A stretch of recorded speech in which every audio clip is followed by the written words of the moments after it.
A man lies dead on an Australian beach, a half-smoked cigarette on his collar, a torn page of poetry hidden in his clothes, and a code in his pocket that 75 years later no one has broken. This is a true story. We're working toward 100 subscribers, and tonight you could be one of them. If mysteries like this pull at something deep inside you, if you believe some stories demand to be told, then stay with me. Because what happened on Somerton Beach in 1948 isn't just unsolved, it's impossible. Before we begin, do me a favor. Leave a comment telling me where you're watching from. I want to know how far this story travels, whether it reaches you in Sydney or Stockholm, Los Angeles or London. Where in the world are you hearing this? Tell me in the comments. I read every single one. And if you're ready for a story that will follow you long after this video ends, subscribe. We'd love to see 20 likes on this video. 20 people who believe that forgotten mysteries deserve to be remembered. Hit that like button. Let's get started. December 1st, 1948. 6:30 in the morning. The sun is just beginning to rise over Adelaide, South Australia, painting Somerton Beach in pale gold light. A couple is taking their morning walk along the sand, breathing in the salt air, watching the waves roll in steady and eternal. And then they see him, a man, lying on his back, propped against the seawall with his legs stretched out in front of him, feet crossed at the ankles. His head tilts slightly to the side, his right arm rests across his stomach, and on the collar of his jacket, a half-smoked cigarette still balanced there, as if he'd simply dozed off mid-thought. But he hadn't dozed off. He was gone. The couple approaches slowly, cautiously. There's something too still about him, too peaceful. The man wears a full suit, brown trousers, a white shirt, a tie striped in red, white and blue, a brown knitted pullover, a double-breasted jacket in grey and brown, tailored with a precision that suggests expense, care, taste. His shoes are polished, not a hair out of place, and yet no wallet, no identification, no money.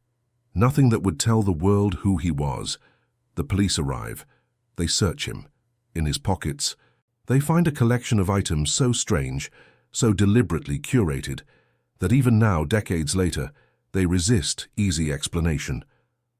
An unused train ticket to Henley Beach, a bus ticket, an aluminum comb, manufactured in the United States, a half-empty packet of juicy fruit chewing gum, a cigarette packet for Army Club brand but inside Kensitas cigarettes, a different brand entirely.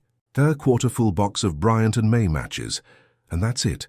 No name, no address, no letters, no photographs, no keys. And here's the detail that stops investigators cold. Every single label in his clothing has been removed. Not torn out carelessly in haste, but cut away with surgical precision. The tags in his jacket, his trousers, his shirt, all gone. Someone wanted to make sure this man could not be traced. But who would do that? And more importantly, who was he? The police take photographs, they measure the body, they document every detail. The man stands roughly 5 feet 11 inches tall. He weighs about 180 pounds. He appears to be in his early 40s, perhaps as old as 50. His hair is fair to ginger, greying slightly at the temples. His eyes, grey. His shoulders, broad. His waist, narrow. He looks like an athlete, or perhaps a dancer, someone who took care of himself. And here's what makes it stranger. His hands show no signs of manual labor. No calluses, no scars, no roughness. These are not the hands of a laborer or a tradesman. These are the hands of someone who worked with precision, perhaps intellect. The pathologist, John Burton Cleland, will later note that the man was in top physical condition, with pronounced calf muscles, consistent with someone who wore high heels or pointed-toe boots. A dancer. Or someone of a particular lifestyle. But if he was in such good health, why is he gone? The body is taken to the Royal Adelaide Hospital for examination. And what the pathologist finds is both conclusive and utterly baffling. The autopsy is performed by Dr. John Dwyer, overseen by coroner John Burton Cleland. They open the man's body, expecting to find a heart attack, perhaps a stroke, maybe an aneurysm. Something natural, something explainable. What they find instead is evidence of catastrophic systemic failure. The man's stomach contains the remains of his last meal, a pasty eaten approximately 3 to 4 hours before his passing. But mixed with the food is something else. Blood. Internal bleeding. The stomach lining shows severe inflammation, whitened and ulcerated in places. The duodenum is congested. The liver is engorged. The spleen, swollen to 3 times its normal size. The kidneys, congested. And in the brain, the small blood vessels are so engorged they're visible to the naked eye. Every organ in this man's body tells the same story. Acute poisoning. But here's the problem. When they test for poisons, cyanides, alkaloids, barbiturates, carbolic acid, the results come back negative. Every single test. Negative. Government analyst Robert James Cowan testifies that if any common poison had been used, it would have been detectable, but there's nothing. Coroner Cleland makes a statement that will echo through the decades. I am quite convinced the death could not have been natural. Dr. Dwyer agrees. I am quite convinced, he says, the death could not have been natural. So if it wasn't natural, and it wasn't any poison they can identify, what was it? Professor Cedric Stanton Hicks from the University of Adelaide is called in. He's an expert in pharmacology, in the subtle science of how substances affect the human body. During the inquest, he does something unusual. He passes Cleland a piece of paper. On it, he's written 2 names, 2 substances he believes could have caused the man's passing, substances that would leave exactly the pattern of organ damage observed, substances that would be virtually undetectable by 1948 toxicology. The names are kept secret for decades, not released until the 1980s. Digitalis and strephanthine. Both are cardiac glycosides, plant-derived poisons that affect the heart. Digitalis comes from the foxglove plant. In small doses, it regulates heartbeat. In large doses, it shuts down the cardiovascular system entirely, causing exactly the organ congestion and internal bleeding found in the Somerton man. But strephanthine, that's something else entirely. Strephanthine, also called ouabain, is derived from the seeds of African plants. It was used historically by a little-known Somali tribe to poison arrows. It's extraordinarily rare, extraordinarily lethal, and in 1948, it would be impossible to detect.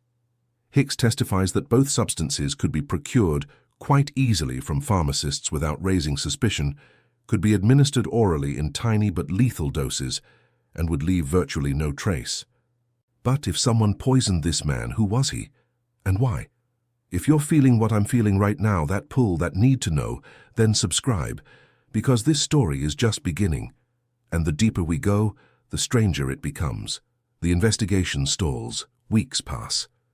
The man's photograph is circulated throughout Australia, then across the British Commonwealth. Dental records are checked against missing persons files. Nothing. No one recognizes him. No one claims him.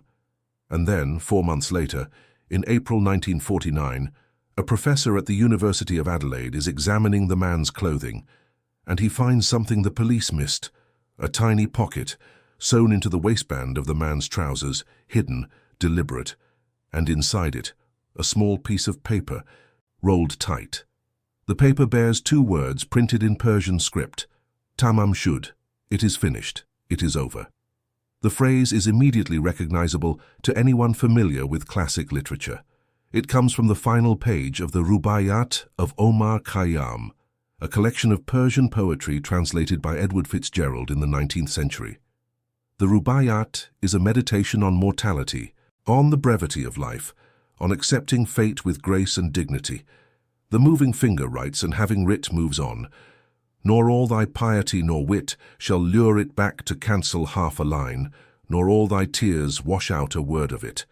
The final words of the final poem, Tamám Shud. But this isn't just any printed phrase, this is a page torn from an actual book, which means somewhere there's a copy of the Rubaiyat with the final page missing. And if police can find that book, maybe they can find who put this page in a dead man's pocket. The police issue a public appeal. Does anyone have a copy of the Rubaiyat, specifically the Whitcomb and Tombs edition, with the final page torn out? The response comes from an unexpected source. A local businessman, publicity shy, never publicly named, contacts the police. He says he found a copy of the Rubaiyat in his car, the back seat, maybe the floor. He can't quite remember. The car had been parked near Jetty Road in Glenelg, less than a kilometre from Somerton Beach. The car had been unlocked, and the final page was missing. Police believe the book was placed in the car deliberately. Someone wanted it to be found. But why? The detectives take the book and examine it under light, looking for any clue, any mark, and that's when they see them, faint indentations on the inside back cover, pressure marks from previous writing. Someone had written on a page above this one, and the impression had transferred through. Using careful techniques, they reveal what was written: a local Adelaide telephone number, another number unidentified, and 5 lines of letters, capital letters, seemingly random, arranged in a pattern that looks almost like code: WRGOABABDMLIAOI, struck through, WTBIMPANETPMLIABOAIAQCITTMTSAMSTGAB. The second line has been crossed out. Perhaps an error, corrected by the 4th line, which is similar. The police stare at this. They photograph it. They copy it. They send it to codebreakers, to linguists, to anyone who might make sense of it. And 75 years later, it remains unbroken. Let me say that again. 75 years, 3/4 of a century, and no one, not military intelligence, not computational linguists, not amateur sleuths with supercomputers, has definitively cracked this code. Some believe each letter represents the first letter of a word, initials forming a sentence or message. Others think it's a one-time pad, an encryption method used in espionage, where each letter is shifted according to a key that's used once and destroyed. Still others believe it's not code at all, just the meaningless scribbling of someone in psychological distress. In 1978, Department of Defense cryptographers analyzed it for a television documentary. Their conclusion? If it's encrypted, it's too short to decrypt with confidence. It could be meaningless. But the way it's written, the care taken, the struck-through correction, suggests meaning, purpose. And there's something else in that book. That telephone number. Police trace it. It belongs to a woman named Jessica Ellen Thompson. She lives on Mosley Street in Glenelg, 400 meters north of where the body was found. And when detectives knock on her door, everything changes. If this case has you hooked, if you want to see where this goes, hit that like button. Let me know you're with me. 20 likes, that's all I'm asking. Let's see if we can reach it. Jessica Thompson is a nurse. She's in her late 20s. Married, though the timeline of her marriage is complicated, which we'll get to. She has a young son, Robin, born in 1946. The detectives explain why they're there. They mention the telephone number. They mention the rubaiyat. They don't yet show her the body. Jessica says she doesn't know the man. She has no idea why he would have her telephone number. She has no explanation for why he might have been in her neighborhood the night he passed. But then she mentions something. An unidentified man had tried to visit her sometime in late 1948. A stranger. He'd asked about her from a neighbor. She hadn't spoken to him. Was that the same man? The detectives ask her about the rubaiyat. Does she own a copy? Yes, she says. Or rather, she used to. During World War II, she worked as a nurse at Royal North Shore Hospital in Sydney. In 1945, she gave her copy of the rubaiyat to an Australian Army lieutenant named Alf Boxall. They'd met at the Clifton Gardens Hotel. She'd inscribed it with her nickname, Jestin. After the war, she wrote him a letter saying she'd married. That was the end of it. The detectives feel a surge of hope. If Jessica gave her rubaiyat to Boxall, and that's the book found in the businessman's car, then Boxall might know who the deceased man is. They track down Alf Boxall. He's alive and well, working at the Randwick bus depot in Sydney. And when they ask him about the rubaiyat, he produces it, right there, the final page intact. Tamám Shud still in place. So the book in the car isn't Jessica's original copy. It's a different one entirely. Which means the deceased man acquired his own copy, tore out the final page, and wrote Jessica's phone number inside it. The detectives return to Jessica Thompson. This time they bring something else, a plaster bust, a death mask, made by technician Paul Lawson in the days after the body was discovered. The mask is eerily lifelike, preserving every detail of the man's face, his closed eyes, his slightly parted lips, the calm, almost serene expression. Detective Sergeant Lionel Lean watches Jessica carefully as Lawson presents the bust. Her reaction is immediate, dramatic. Lean will later describe her as completely taken aback to the point of giving the appearance that she was about to faint. Paul Lawson, who's there as well, recalls that Jessica looked at the bust once, then immediately turned away. She refused to look at it again. "Do you know this man?" they ask. "No," she says. "I don't know him." But her body says otherwise. The detectives press her. "Are you sure? You seem to recognize him." Jessica Thompson requests something unusual. She asks the police not to maintain a permanent record of her name. She doesn't want her details released to the public. She's worried about her reputation, about embarrassment. The police agree. For decades afterward, they refer to her only as Jestin, the name she'd signed in Boxall's book. This decision will haunt the investigation for 70 years. Because Jessica Thompson knew something, that much is clear. The telephone number in the book, her dramatic reaction to the bust, her request for anonymity, her story about the unidentified man who'd tried to visit her. She knew, but she never said. And here's where the theories begin to spiral. Because Jessica Thompson has a son, Robin Thompson, born in 1946. And as Robin grows older, people begin to notice something strange. He looks like the Somerton man, not just a passing resemblance. Specific, distinctive physical features, rare dental characteristics, unusual ear shape, the kind of features that suggest genetic connection.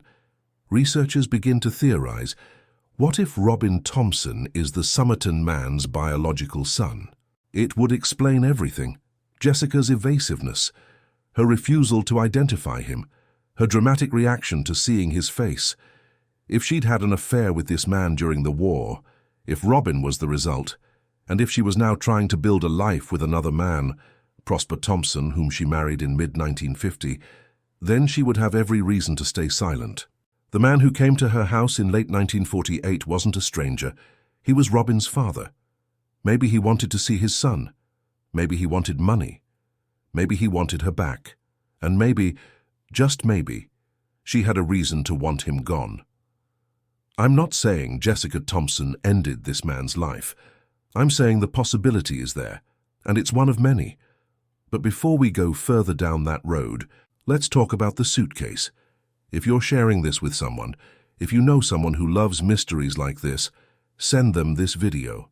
Some stories are better experienced together, and if you haven't subscribed yet, what are you waiting for? Click that button. Join the file.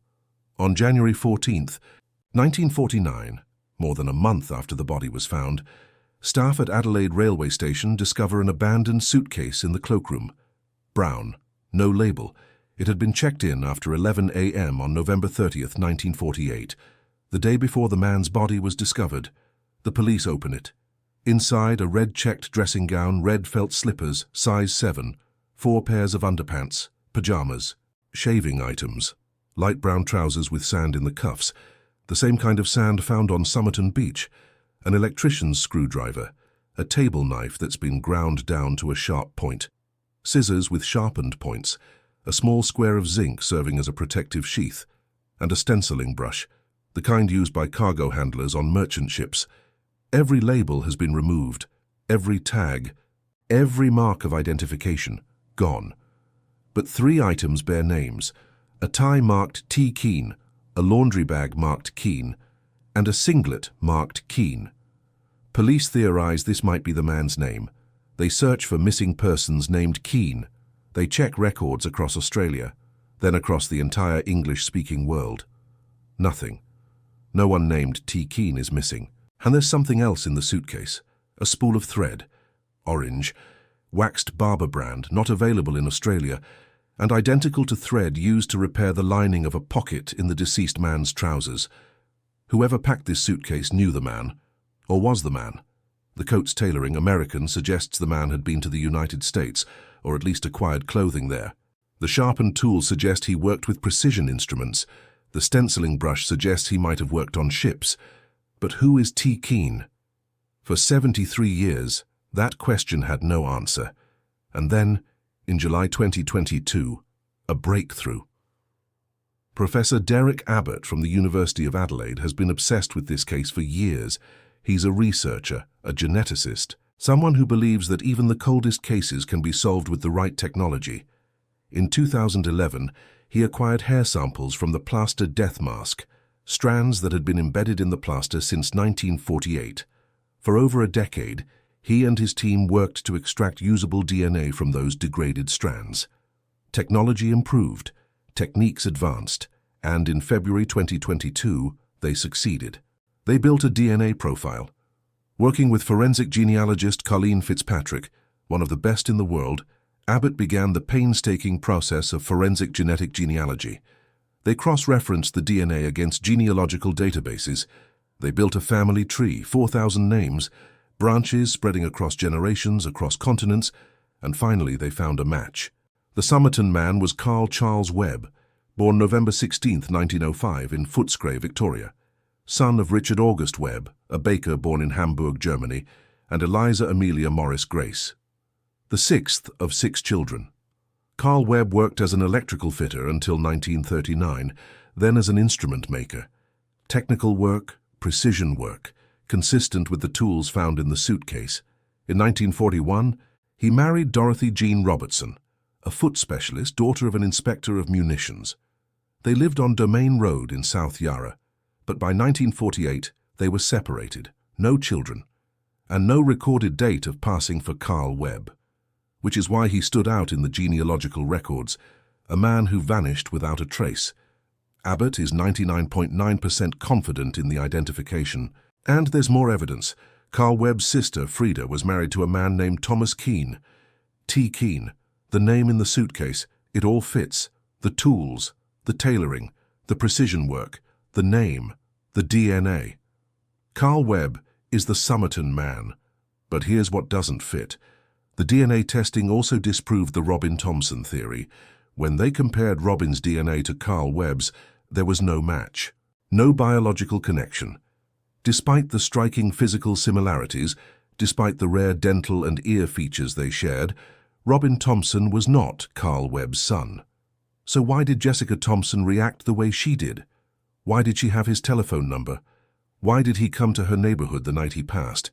And most importantly, who ended Carl Webb's life and why? If you're still here, if you're as deep into this as I am, leave me a comment. Tell me what you think happened. Do you believe it was self-inflicted? Do you think Jessica Thompson was involved? Do you think this was espionage? I want to hear your theories, because honestly I don't have answers, none of us do. Let's talk about poison. Carl Webb's body told a clear story: acute systemic poisoning, organ failure, internal bleeding. But no common poison was detected, which means it was something rare, something deliberate, something that someone, either Webb himself or someone else, chose very carefully. Digitalis. That's the poison coroner Cleland favored. In 1994, John Harbour Phillips, Chief Justice of Victoria, reviewed the case and concluded, "There seems little doubt it was digitalis. It's derived from foxglove. In small doses, it regulates heartbeat. In large doses, it stops the heart entirely and causes exactly the organ damage found in Webb's body." But Professor Hicks preferred strophanthin, auerbane, an African arrow poison, extraordinarily rare, extraordinarily lethal, undetectable with 1948 technology. Either could have been procured from a pharmacist without raising suspicion, either could have been administered orally, either could have ended Carl Webb's life in a matter of hours. But here's the question. Did he take it himself? Or did someone give it to him? The Rubaiyat suggests self-inflicted departure. The poetry is all about accepting fate, about the brevity of life, about finding peace in endings. The moving finger writes and having writ moves on. It's a philosophical text about mortality. If Carl Webb chose to carry that specific phrase, it is finished, in a hidden pocket over his heart that suggests intentionality, preparation, acceptance. But then there's the code, and the removed labels, and the suitcase, and Jessica Thompson. Cleland theorized that Webb's body might have been transported to Somerton Beach after he passed. That would explain the lack of vomiting and convulsions, typical responses to poisoning. If he passed elsewhere and was carried to the beach, it would explain the peaceful pose, the crossed feet, the half-smoked cigarette balanced on his collar. A witness reported seeing a man carrying another man on his shoulders, along Somerton Beach on the night of November 30th. But this testimony came 11 years later. How reliable is it? And if Webb was transported, by whom? For what purpose? This is where the espionage theories come in. It's late 1948. The Cold War is just beginning. The Soviet Union and the West are locked in a silent, deadly struggle for intelligence and advantage. Australia, despite its distance from Europe, is strategically important. There's the Radium Hill uranium mine. There's the Woomera test range, an Anglo-Australian military research facility. Jessica Thomson, according to her daughter Kate, taught English to migrants. She was interested in communism. She spoke Russian, though she refused to say where she learned it or why. Alf Boxall, the man she gave the Rubaiyat to in 1945, worked in military intelligence during and after World War II. Carl Webb's work as an instrument maker could have given him access to sensitive technology. And then there's the code. If it's a one-time pad, a standard espionage encryption technique, it could be a message that was never meant to be decrypted without the key. A key that died with Carl Webb. Some researchers believe Webb was a spy. Others believe he was eliminated because he knew too much. Former South Australian Chief Superintendent Len Brown stated he believed the man was from a country in the Warsaw Pact. But there's no evidence, no documentary proof, no records linking Webb to any intelligence organization. Just suspicions, just theories, just the sense that something larger was happening beneath the surface. And then, decades later, Jessica Thomson's family started talking. In 2013, Jessica's daughter Kate spoke to 60 Minutes. She revealed that her mother had admitted to her, late in life, that she had lied to police.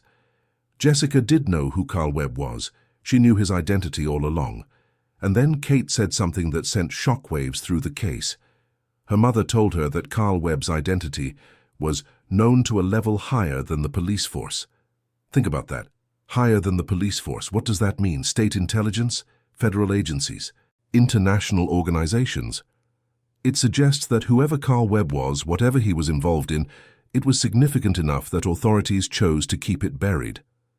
Kate also revealed that her mother spoke Russian and taught English to migrants, skills that, in the late 1940s, would have been useful for someone involved in intelligence work. But Jessica never explained where she learned Russian. She never explained why she knew Carl Webb.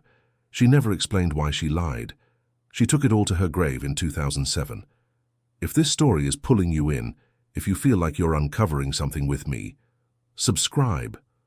We're building something here. A community of people who believe the past matters, who believe that forgotten people deserve to be remembered. Click that button. You won't regret it. In May 2021, Carl Webb's remains were exhumed from West Terrace Cemetery. Operation Persevere, Operation Persist. Investigations into historical, unidentified remains in South Australia. The remains were in reasonable condition. Police were optimistic about DNA recovery. The analysis was completed by December 2023. Authorities said results would be reported to the state coroner in early 2024. It's now late 2025. No report has been released. No public explanation for the delay. Researchers who've submitted Freedom of Information requests have been told the report is in preparation. The volume of files is substantial. The resources required are significant. But it's been nearly 2 years since the DNA work was completed, and the longer the delay, the more people suspect the truth is being managed, controlled, perhaps even suppressed. What could the report contain that requires this much time? What could be in those files that's taking so long to prepare? Maybe nothing. Maybe it's just bureaucratic slowness. Or maybe there's something in Carl Webb's story, something in his life, his work, his connections, that someone doesn't want public. We don't know. And that might be the most frustrating part of this entire case. We know his name now. Carl Webb. Electrical fitter, instrument maker, born 1905, married 1941, separated by 1948. But we don't know why he came to Adelaide. We don't know what he was doing in Glenelg. We don't know his connection to Jessica Thomson beyond her telephone number in a book. We don't know who poisoned him, if anyone did. We don't know what the code means. We don't know if he was a spy or if he knew spies, or if he was simply a man who got caught up in something larger than himself. We don't know if his passing was intentional, accidental, or inflicted by another, and we may never know, because the people who could have told us, Carl Webb, Jessica Thompson, everyone who was there in 1948, they're all gone now. What we're left with are fragments, clues scattered across decades like pieces of a puzzle that doesn't quite fit together.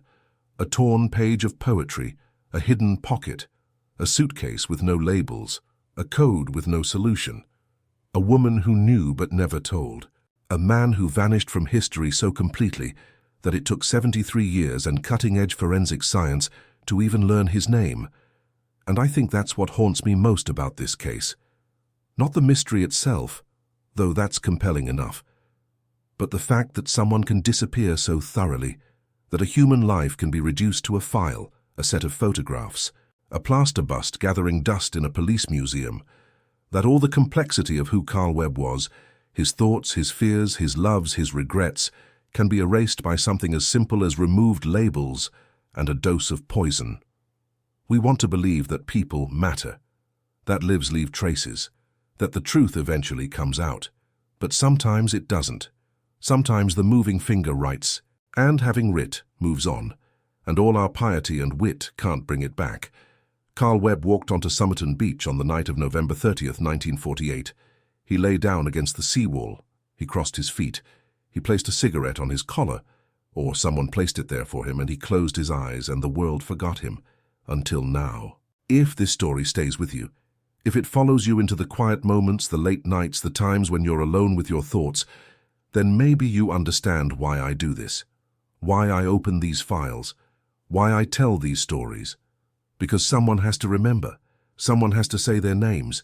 Carl Webb, Jessica Thompson, the Somerton man, Australia's deepest mystery, and it's still not solved. Share this video with someone who loves mysteries, someone who stays up too late reading about cold cases, someone who believes, like you do, that some questions deserve to keep being asked, even if we never find answers.